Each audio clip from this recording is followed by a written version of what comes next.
Hi, this is Don McAllister and welcome to another weekly tip video.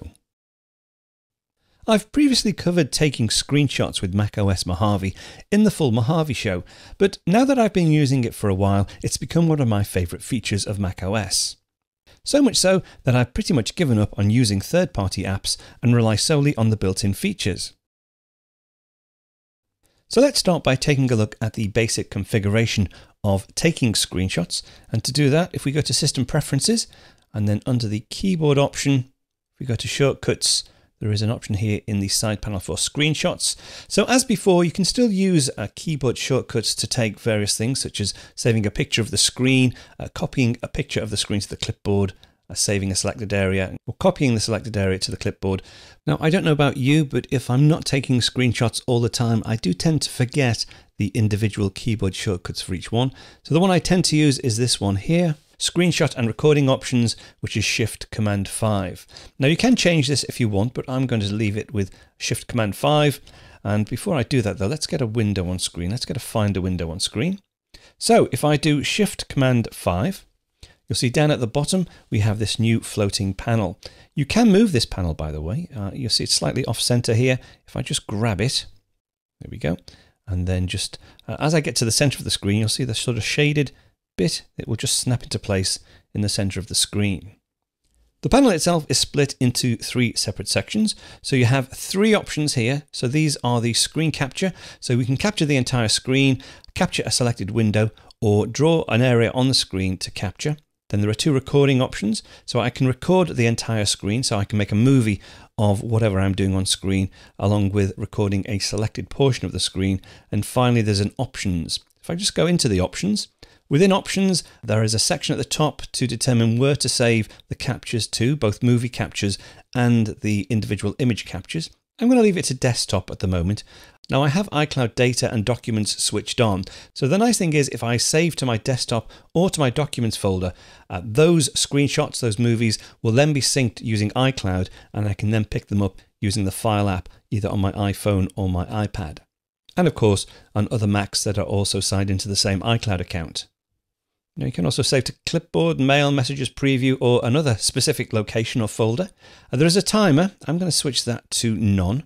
Okay, it was set to 5 seconds. I was playing about with this before, but I'm going to set it to none. And then various options. We'll come back to these, but I can show a floating thumbnail. I can remember the last selection if I paint an area of the screen.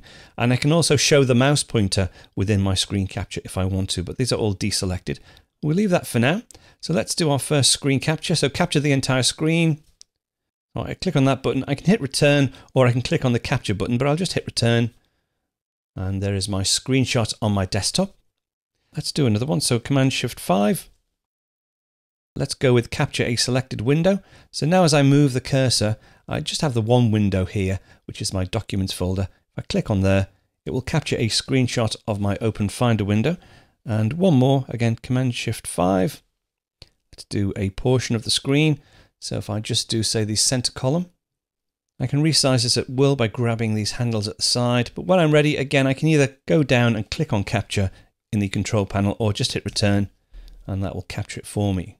Now, if you do have your screenshots being saved to your desktop, it can get very messy. So what I tend to do is over here within macOS Mojave, I say use stacks, and my screenshots are all bunched together in a single icon. If I want to get back to them, I can just click on here, expand them again, click it once more, and it disappears. Let's do one more screenshot. So Shift-Command-5. I'll just do another window again. I'll capture this Finder window, and it goes straight into that stack, so I don't have to worry about it. That's just a quick preview of one of this week's Apple-related tutorials from ScreenCastsOnline. ScreenCastsOnline is your premium source of Apple-related video tutorials.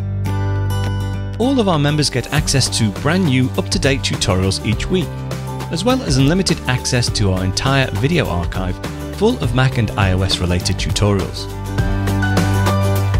You can stream and download all of our videos on your Mac, iPad and iPhone, and even your Apple TV using the members-only ScreenCastsOnline Apple TV app.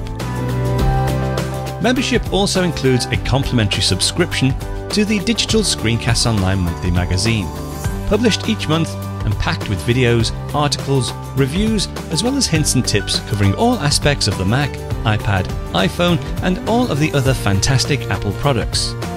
So, if you're ready to start getting the most out of your Apple devices, visit ScreenCastsOnline.com today and become a ScreenCasts Online member.